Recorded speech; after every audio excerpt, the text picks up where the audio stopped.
Assalamualaikum warahmatullahi wabarakatuh. Halo anak-anak, kembali lagi dalam mata pelajaran tematik. Tema 1, subtema 1, muatan ilmu pengetahuan sosial. Sudah siap ya kalian?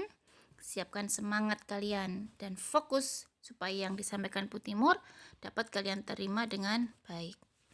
Materi kita yang pertama yaitu bentuk-bentuk keragaman di Indonesia. Indonesia memiliki keragaman sosial dan budaya. Keragaman tersebut meliputi hal-hal berikut ini. Yang pertama yaitu keragaman suku bangsa. Suku bangsa adalah sekelompok golongan yang hidup bersama di suatu tempat dan memiliki ciri-ciri budaya yang sama. Contohnya ada suku Nias di Sumatera Utara, ada suku Bugis di Sulawesi, ada suku Asmat di Papua. Kalau kita sukunya apa anak-anak? Iya benar, kita adalah sukunya Jawa.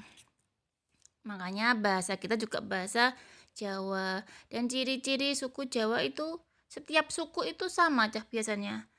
Mulai dari warna kulit, kemudian bentuk rambut, bahasa. Nah, satu suku itu biasanya ciri-cirinya sama.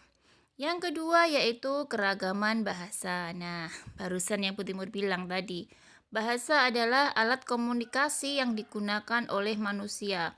Contoh bahasa daerah yaitu bahasa Batak, bahasa Sunda dari Jawa Barat, bahasa Betawi dari Jakarta. Kalau kita dari suku Jawa, bahasanya juga bahasa Jawa. Seperti ya bahasa kalian sehari-hari itu loh, Cah. Nah, itu bahasa daerah. Nggih, pinten nembe nopo itu. Kemudian berikutnya keragaman rumah adat. Setiap provinsi di Indonesia memiliki rumah adat yang berbeda. Contohnya rumah adat Joglo dari Jawa, Honai dari Papua, rumah Gadang dari Sumatera Barat. Dan bentuknya pun juga berbeda. Memiliki keunikan dan ciri khas yang berbeda-beda pula. Kalau rumah joglo itu ya seperti di balai desa, modelnya seperti itu. Rumah-rumah kuno zaman dulu ya. Lanjut ke keragaman tarian. Tari adalah salah satu bentuk kesenian yang memadukan antara gerakan tubuh dan iringan musik. Nah, contohnya tari tradisional itu ada tari kecak dari Bali, tari zapin tembung dari Kalimantan Barat. Kemudian ada tari maengket dari Sulawesi Utara. Tari remo dari Jawa Timur. Nah, itu beberapa keragaman tarian yang ada di Indonesia.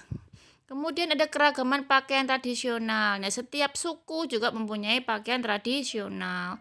Seperti beskap Jawa Tengah, kebaya. Nah, Jawa Tengah juga, Jawa Timur juga. Ada bundo kanduang dari Sumatera Barat. Semuanya memiliki ciri khas masing-masing. Kemudian ada keragaman senjata tradisional.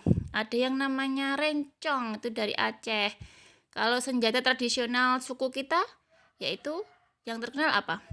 Keris, ya betul, keris. Ada tombak trisula dari Sumatera Selatan.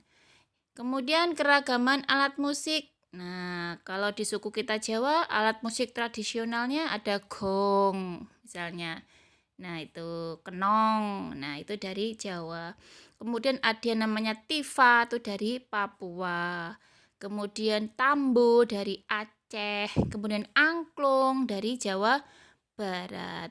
Nah, semua suku di Indonesia itu memiliki ciri khas masing-masing. Mempunyai keunikan sendiri-sendiri. Mulai dari alat musiknya, mulai dari senjatanya, baju adatnya, rumah adatnya, bahkan makanannya pun juga memiliki ciri khas sendiri. Kemudian berikutnya keragaman sosial dan budaya di daerah tempat tinggal. Di Indonesia itu memiliki beragam suku bangsa. Nah, ciri ada dan setiap suku bangsa mempunyai ciri khas masing-masing. Contohnya suku Jawa itu mempunyai adat yang khas yaitu sekaten atau larung sesaji. Nah, kemudian ada ondel-ondel dari Betawi. Tahu kan ondel-ondel? Mungkin kalian sudah pernah melihat di dalam televisi. Itu boneka besar itu. Nah, itu contoh kebudayaan yang ada di suku-suku di Indonesia. Kemudian kalau suku Asmat biasanya mereka menghias tubuh mereka dengan warna-warni, dengan warna yang mencolok. Nah, apalagi anak-anak kira-kira? Kemudian ada dongkrek ya kan, dongkrek dari Madiun. Nah, itu juga salah satu contoh kebudayaan di Indonesia. Tugas sekarang, nah itu, carilah informasi keragaman budaya di Indonesia. Silakan dikerjakan di buku tulis ya ini anak-anak. Bisa tanya ke orang tua, kakak, atau mencari di internet juga boleh. Silahkan. Misalnya di Pulau Jawa, rumah adat namanya apa, tarian daerahnya yang terkenal apa, alat musik tradisionalnya apa. Seperti tadi sempat Bu Timur singgung. Nah, tugas silakan dikerjakan di buku tulis. Hasilnya silakan difoto dan dikirim ke WA Bu Timur. Selamat belajar anak-anak. Semangat, jangan lupa berdoa dan diniati ibadah. Apabila kurang jelas bisa langsung WA pribadi ke Bu Timur. Jangan takut, jangan sungkan. Kita belajar bersama. Semoga ilmu kita manfaat dan barokah. Amin amin ya robbal alamin.